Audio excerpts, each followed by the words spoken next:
Hello everyone, welcome back to my channel preparation JEE. तो guys मेरे exams चालू थे, इसीलिए मैंने इतने दिन से वीडियो नहीं डाल पा रहा था। अब मेरे एग्जाम्स खत्म हो गया तो मैं वीडियो शूट कर रहा हूँ। तो गाइज जेई मेंस हो गया है पोस्टपोन्ड और आप सब लोगों को एक और मौका मिल गया। एक मौका मिल गया अपने प्रिपरेशन को तगड़ा बनाने के लिए। तो आज का टॉपिक है मिस्टेक्स के बारे में। जैसे कि बहुत सारे स्टूडेंट्स जिनका कैपेबिलिटी होता है 99 परसेंटाइल या फिर उससे भी ज़्यादा परसेंटाइल लाने के, लेकिन ऐसे छोटे-छोटे कुछ-कुछ गलतियाँ कर बैठते हैं वो लोग, जिसकी वजह से वो अपनी मंज़िल तक पहुँच नहीं पाते। बस 94 परसेंटाइल, 95 परसेंटाइल तक रुक जाता है उनका स्कोर। तो आप अगर एक जी एस्पायरेंट है, तो आप मेरे वीडियो को पूरा एंड तक देखिए, ताकि आपको उस मिस्टेक्स के बारे में पता चलेगा और आप अगर उनको सुधार लेंगे, तो आपका स्कोर, आपका परसेंटाइल बहुत बढ़ेगा। ये तो गारंटी है। तो चलिए वीडियो को स्टार्ट करते हैं। तो अगर आपको मेरे वीडियो पसंद आते हैं तो आप प्लीज़ लाइक और शेयर कर देना मेरे वीडियो को, और चैनल को भी सब्सक्राइब कर देना, ताकि ऐसी वीडियो आपको हमेशा मिलते रहे। तो स्टार्ट करते हैं अभी वीडियो। मैंने मिस्टेक्स को 3 पॉइंट में कैटेगराइज किए। तो पहला पॉइंट है over confidence and mock test.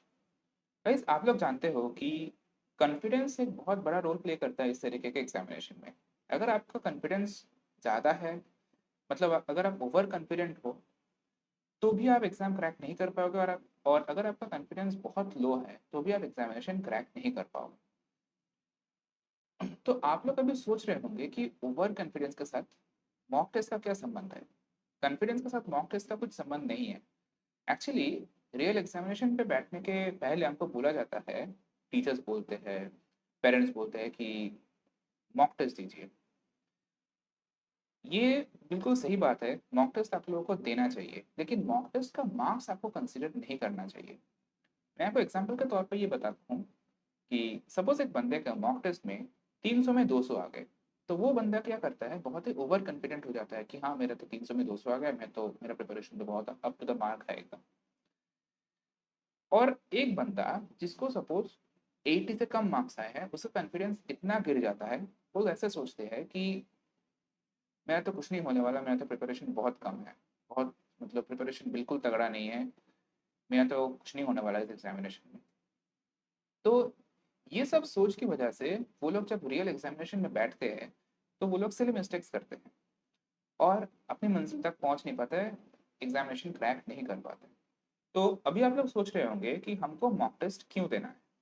Guys, mock test आप लोग को इसलिए देना है ताकि आपका एग्जामिनेशन फियर दूर हो जाए। जैसे कि रियल एग्जामिनेशन में आप लोग बैठ चुके हो फरवरी और मार्च के अटेम्प्ट में, आपको ऐसा लगता है कि हमारे आजू बाजू में जो स्टूडेंट्स बैठे हैं, उनका गेटअप देख के ऐसा लगता है कि सिलेक्शन उन्हीं लोगों का होने वाला है। मेरा नंबर तो नहीं आ रहा है इसमें, मैं तो सिलेक्ट बिल्कुल नहीं होने वाला हूँ।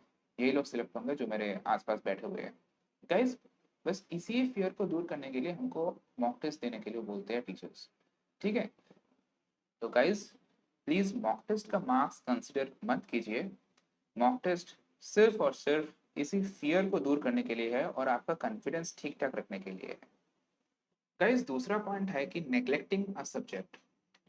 काफ़ी सारे स्टूडेंट्स का मानना ऐसे है कि अगर वो एक सब्जेक्ट में वीक है और बाकी दो सब्जेक्ट में स्ट्रांग है, तो वो वही वही दो स्ट्रांग सब्जेक्ट से आईआईटी निकाल लेंगे, एनआईटी निकाल लेंगे, एक अच्छी रैंक लाएंगे। ऐसा सोचते हैं बहुत सारे स्टूडेंट्स। गाइज, ये बहुत ही गलत सोच है। मैं आपको एक एग्जाम्पल के तौर पर समझाता हूँ। सपोज एक बंदा, उनका फिजिक्स थोड़ा बहुत वीक है, लेकिन मैथ्स और केमिस्ट्री में वो बहुत तगड़ा है। तो उसने क्या किया, उसने मैथ्स और केमिस्ट्री तो बहुत अच्छी तरीके से पढ़ लिया, लेकिन physics some sort of neglect कर दिया।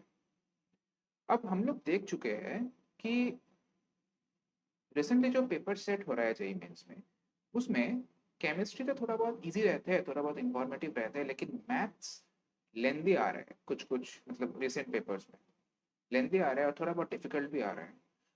तो मान लीजिए कि उस बंदे के पेपर में केमिस्ट्री बहुत आसान आ गया, जो कि ऑलवेज आते रहते हैं केमिस्ट्री, इजी आते हैं, इंफॉर्मेशन बेस्ड क्वेश्चन आते हैं। तो उस बंदे ने केमिस्ट्री तो कर लिया, लेकिन मैथ्स और फिजिक्स में जब वो मैथ्स करने बैठा केमिस्ट्री के बाद, तो मैथ्स के लेंदी और डिफिकल्ट सवाल सॉल्व करने में उसने बहुत टाइम गवा दी, जबकि फिजिक्स में थोड़ा बहुत आसान क्वेश्चन आए थे, उसने वो छोड़ दिए। तो इसकी वजह से उसका रैंक बहुत गिरेगा, मतलब उसका पेपर खराब हो जाएगा और परसेंटाइल बहुत गिर जाएगा।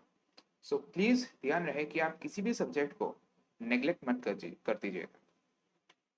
Guys, JEE mains, JEE advance जैसे एग्जाम क्रैक करने के लिए हम लोग को बहुत सारे चीज़ें याद रखनी पड़ती है, जैसे कि कंसेप्चुअल चीज़ें, कंसेप्चुअल टॉपिक्स, जैसे कि फॉर्मूलाज हो गया, जैसे कि बहुत सारे ट्रिक्स हो गया जिसके बिना एक पर्टिकुलर सवाल सॉल्व होगा भी नहीं।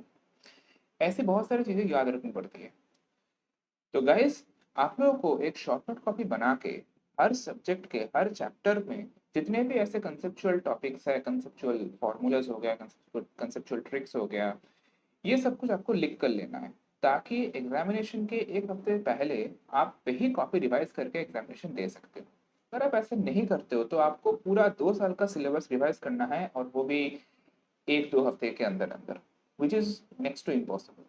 तो गाइज, यही थे कुछ मिस्टेक्स जो कि आप सुधार सकते हो, और कुछ कुछ टिप्स एंड स्ट्रैटेजीज जो कि आप फॉलो कर सकते हो, ताकि आपको भी 98 परसेंटाइल, 99 परसेंटाइल तक परसेंटाइल आपको मिल जाए।